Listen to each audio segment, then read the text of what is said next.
Let me show you how to install a free email scraper through community node that I have been built. Firstly, log into your self-hosted instance and go to your settings and navigate to community nodes right here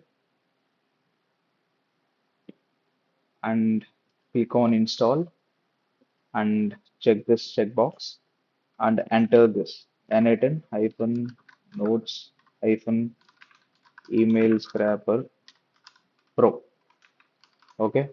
And after that, just click on install and wait for a moment.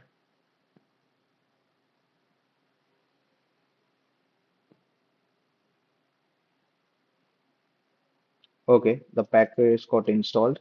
Technically, the community node was installed. And go to a workflow or create one.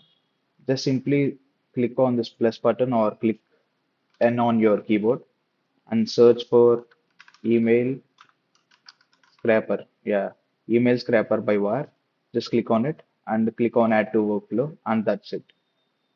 So you can simply start using this particular free email scraper right away. That's it.